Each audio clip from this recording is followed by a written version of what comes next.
tag-init, panahon na naman ng bakasyon, outing at salo-salo ng pamilya. Pero siguraduhin maayos sa paghahanda ng inyong mga baon, ha? Ang mainit kasing panahon ay bandaling makasira ng pagkain at maaaring magdulot ng food poisoning.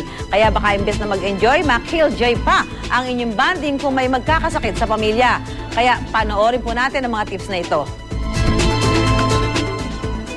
Ngayong summer vacation, uso na naman ang family at barkada outing sa dagat o swimming pool. Pero bago mag-enjoy, siguraduhin munang malinis at nasa maayos na lalagyan ang inyong mga babauning pagkain. Dahil kung hindi, posible raw na ito ay agad na masira dahil sa tindi ng init ng panahon. Ang araw ay pwedeng maging nourishment para sa mga mikrobyo. No? Kaya nga't mariiwasan natin na mayroong makapasok na mikrobyo dun sa pagkain kahit isa. Dahil pag sobrang init, pwede siya mag-multiply. Pwede magkaroon ng food poisoning. No? And makaranas ng pananakit ng tiyan, pagdurumi, and then pagsusuka. Ang 19 anyos na si Annabel naging biktima raw ng food poisoning o pagkalason sa pagkain nito lamang nakaraang buwan. At ang di umano'y dahilan, ang pagkain niya ng panis na spaghetti. Every summer po kasi nagsiswimming kami. Kasama yung mga relatives ko. Ayun. Tapos, this March, nagpunta kami sa isang resort. Mga dalas namin dinadala yung mga madaling lutuin. Like hot dogs, yun, adobo, tapos merong spaghetti. Yung spaghetti po kasi nakalagay sa isang plastic container na closed. Tapos on the way, nainitan siya, tapos kulob, di ba?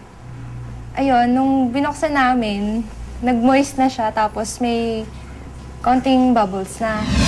Dahil sa pagsasawalang bahala, ang dapat sana'y maayos na bakasyon sa resort, nauwi sa pagka-confine ng dalaga sa ospital. After 3 to 4 hours po, sumakit na yung tiyan ko. Continuous pa rin po yung diarrhea ko. Ayun po, tas nagsusuka din po ako. Kaya kailangan ko pa pong magstay sa hospital for 3 days. Mabuti na lamang at naagapan ang kalagayan ni Annabel dahil kung hindi, bukod sa pagsusuka, pagdurumi at pagkahilo, ang food poisoning, maaari rin daw ikamatay. Then pwede kang matuyuan ng tubig na siyang karaniwang kinamamatay, no? Yung severe dehydration. Para iwas food poisoning, payo ni Doc, lutuin ng maigi ang pagkain. Iwasang baunin ng pagkain may sangkap na gatas dahil madali itong masira. Sa halip, piliin ang mga pagkaing inihaw o pinrito. Ilagay ang pagkain sa malinis at tuyong lalagyan. Maaari rin itong ibalot sa foil at higit sa lahat, huwag ibilad sa araw ang pagkain.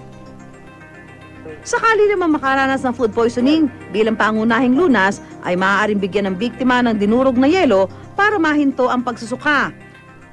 Para naman maiwasan ang dehydration dahil sa pagdurumi, kumuha ng 1 kutsarang asin at 1 kutsarang asukal, ihalo ang mga ito sa 1 litro ng malinis na tubig at ipainom sa pasyente.